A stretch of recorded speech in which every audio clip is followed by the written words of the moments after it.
What's going on, everybody? My name is Nick Gallagher, and today I'm going to be telling you how to do your first 10 turntable. I've been playing Konami for 12 years now, competing at the professional level for 10, and actually this year at the Konami World Cup, I was able to lace the level 12 10 turntable first try on stage. So after 1.5 years of practicing, I'm excited to teach you everything I've learned so far. First thing I want to get right into is the setup itself. You want to be making sure you use the best tool possible for turntables, and compared to a lot of tricks, it's a little bit different. First off, the most important thing is the Tama weight. The ideal weight is somewhere in the 80s. 80 or above is the best that I've personally used so far. This one right here is around 88. This Ken is high 70s. From personal experience, I haven't really noticed a huge importance on the actual Ken weight, but what's been most vital for me in my progress is actually having the heaviest Tama I can find and putting it on any maple Ken, any beach Ken that I have. So getting your hands on an 80+ gram Tama is going to give you yourself the best shot at getting your first 10 turntable. As for the Ken, I've just been using maple or beech. I've noticed that there's not a lot of friction that stops me when I'm doing my spins. I haven't tried ash, but I imagine it's a little more difficult. I also haven't seen Madi, Shunya, or Takia do turntables on anything but beech or maple setups. So just from my intuition and my personal experience, this is what is the best. Next up is the Ken shape. Right here, I'm using a Lotus Element. And as you can see, this is a full maple setup. You can notice that it is not too long. It's not very tall, meaning that more of the weight is centered in the middle. I've just noticed from using a handful of different Kanamas for turntables that instead of tall Kanamas, I prefer short, more congested ones. I find that these are a lot easier to spin and a lot more consistent with the spins as well. A lot easier to control the balance. Every Kanama I've used so far for turntables has had a base cup hole. I'm sure it's totally fine with or without. Next, we're gonna be taking a look at the grip. If you come see here, I'm holding it with a firm grip. I'm making sure to have my middle, ring, and pinky on the outside of the Ken here. My index, of course, under the small cup, with my thumb supporting right around on the other side, usually by the string hole. And lastly, this area of my hand is touching this part of the base cup here, right on the edge. As you can see, it's going to make contact like so. Combine all these points, and this is my optimal turntable grip.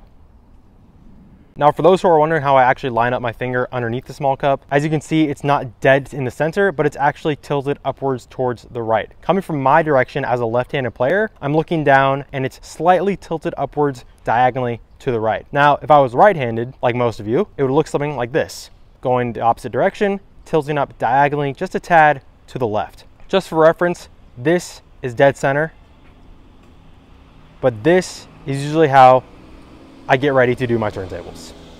And then lastly, these are 3 points that will help you avoid common mistakes and help you get a perfect turntable right off the bat. 1, using your index finger. I see a lot of people use their middle, even sometimes their ring for turntables, and just based off the best in the world at this trick, index is optimal. Second, we want to emphasize the fact that you actually use your fingertip, not your nail. I've heard of some people trying to get singles, doubles with their nail just because they feel like it spins easier, but as you progress and as you get higher through the numbers, you quickly realize that your nail is very hard to use when you want to control each spin. Finally, the Tama position. The most optimal Tama position that I found is actually when it's facing straight towards me, like a big cup spike. It's not like this, it's not like this, it's not like this, it's not over here. It's simply directly towards me, just like a normal big cup spike we learned at the very beginning. Step number 3 is the ideal spin. The first thing I always try and teach people when they ask me how to do the spin on a turntable is to align it with your knee bend. Getting on the big cup, bending down, and as soon as I'm coming up, releasing my turntable and letting that momentum take me. The momentum generated from my knees. One more time, timing that spin perfectly with the bend of my knees. Looks just like this. As you can see, I'm also coming back down with my knees to cushion the landing and catch the Ken.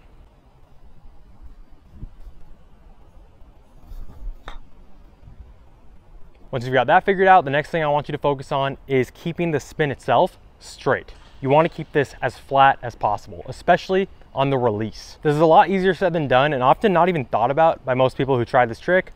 But if you have a solid release, meaning that it's flat all the way around, the chances of it going off axis and tilting, making the whole thing fall off altogether, is very slim. Overall, it's going to make the balance a lot easier to handle.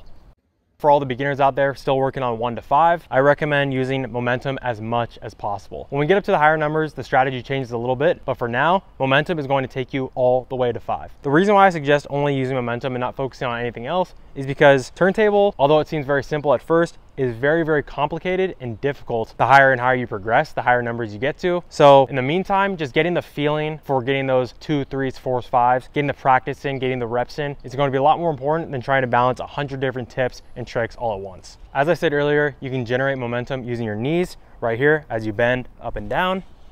But one trick that I actually found helped me a long time ago when I was doing my first triple was actually doing the entire trick from beginning to finish, all very flowy, somewhat insta. And that's going to look something like this.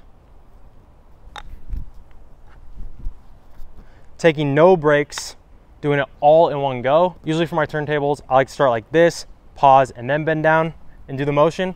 But when I was doing my first triple, and this is what I found that worked for me, was just giving myself no pauses, no breaks in between, and just using all the momentum from the start to the finish.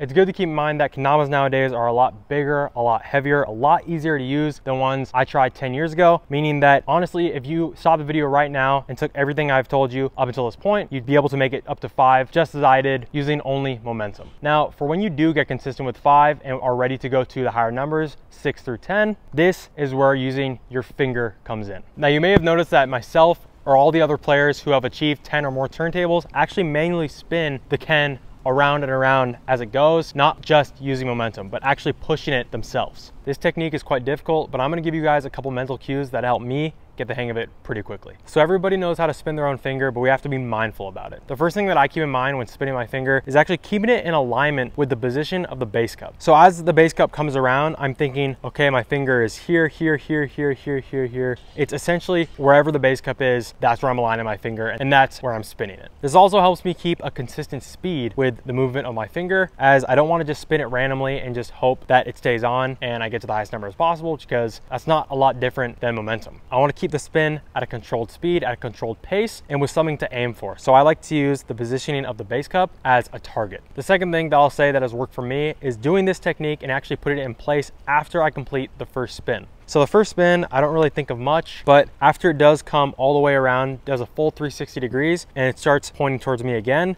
this is when I keep my eye on the bass cup and I try to flip on that mental cue and thinking, okay, I have to align my index finger with the bass cup now. This is how I'm going to spin it. And I keep the speed, the power, the balance, everything based off the positioning of the bass cup. Finally, this is a simple but extremely effective trick, trying to spin each spin one at a time. So instead of thinking, okay, going to 5, getting to 10, doing these jumps in between high numbers, you want to think, okay, spin 1, spin 2, respin 3, respin 4, respin 5. Overall, you're going to likely notice your spins get a tiny bit slower, but I promise you, once you master this technique, every spin is going to be a lot more controlled and a lot easier to balance, making it easier to get to higher and higher numbers. So it's going to take a lot of practice, but just keep thinking of respinning each individual rotation one at a time. The last thing I want you guys to take away from this video is practice is king, especially with turntable and achieving your first 10. Getting into the double digits is really tough, and this took me a long time. It took me a couple months of practicing practically every single day to get my first 10, but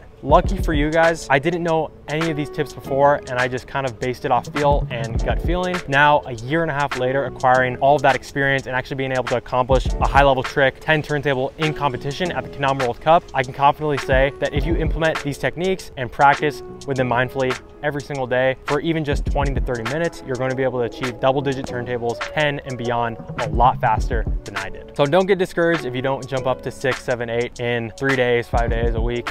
It might take you a little bit longer, but I promise you, to keep your head down, to keep consistent with your practice, you're going to be there in no time. Hey everyone, hope you enjoyed that breakdown. Let me know if it helps you on your turntable journey. If you want more in-depth explanations on different tricks, or just simply want to learn how to progress, get more consistent, or learn how to be a better competitor, join the Gallagher Kendama School down below. Zach and I are in there every day, and we meet twice per week to have group sessions, help each other out, and talk anything and everything related to kendama. Let us know what trick we should break down next, and I hope you have a great rest of your day. See you guys later.